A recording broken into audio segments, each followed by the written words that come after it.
बंधुओं, माँ बगलामुखी की उपासना के विषय में हम चर्चा पहले भी कर चुके हैं, लेकिन वो चर्चा इस बात पर केंद्रित थी कि हम मुकदमे में विजय कैसे प्राप्त करें, अपने शत्रुओं को कैसे नियंत्रित करें। तो शत्रु विनाश और न्यायालय में विजय पाने के विषय में, बगलामुखी के मंत्र के प्रयोग के विषय में हम पहले भी जान चुके हैं। और इस मामले में माँ बगलामुखी के अतिरिक्त अन्य कोई देवी देवता इतने शक्तिशाली नहीं है, इसलिए हम अपने सभी परिचितों को मुकदमे में विजय प्राप्त करने के लिए और शत्रु विनाश के लिए माँ बगलामुखी अनुष्ठान की सलाह देते आए हैं। लेकिन इसका केवल इतना ही प्रयोग नहीं है। अब जैसे आपको रोग हो गया है, बीमारियां हो गई हैं, आपने तमाम यंत्र मंत्र तंत्र प्रयोग कर लिए, दवाएं भी खूब की हैं और आपको लाभ नहीं हो रहा है, तब आप बगलामुखी माँ की कृपा से भी स्वस्थ हो सकते हैं। करना क्या है, माँ बगलामुखी का 1,36,000 जप करें अथवा कराएं।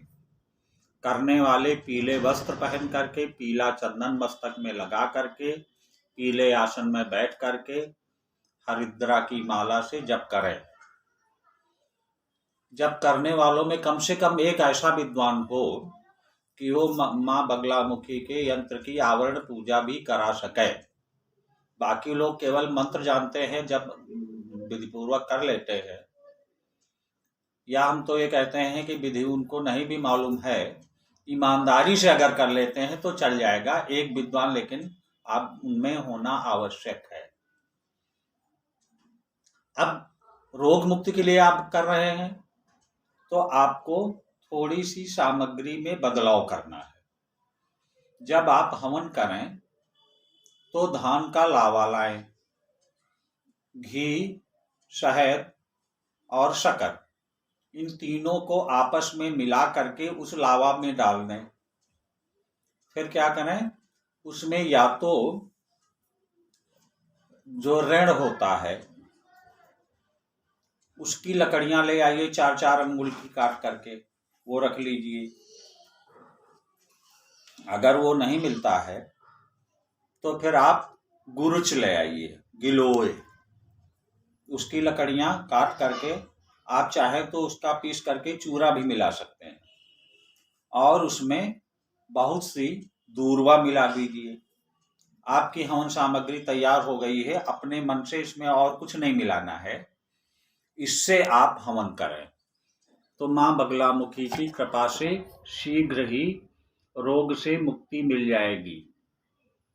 और शास्त्रों में तो ये लिखा है, देखो ये शास्त्र का मतलब ये है तंत्र शास्त्र, ये मेरु तंत्र की हम बात बता रहे हैं। मेरु तंत्र में लिखा हुआ है कि इस प्रकार का जब हवन हो रहा है, उस हवन को जो दर्शन करेगा उसको भी रोगों से मुक्ति मिल जाएगी। अब आज हम केवल रोग मुक्ति के प्रकरण में ही बात करेंगे, जिससे कि आप भ्रमित न हों। इसके बाद हम बगलामुखी के अन्य प्रयोगों के विषय में भी बात करेंगे। बगलामुखी से आकर्षण भी होता है।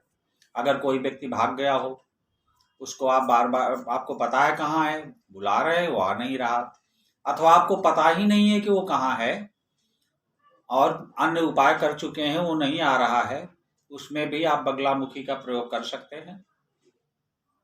बगलामुखी का प्रयोग जब वैसे होगा जैसे कि अभी हम चर्चा कर चुके हैं, लेकिन जो हवन होगा उसमें आप घी, शहद और चीनी, इनका मिश्रण नमक में मिलाएंगे और उस नमक से आहुतियां देंगे।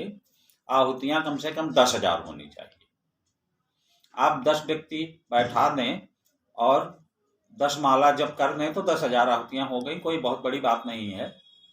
इससे आप हवन कर दीजिए। वो व्यक्ति चाहे जितनी दूर हो, चाहे जितना नाराज हो, वो आपके पास माँ बगलामुखी की कृपा से आ ही जाएगा।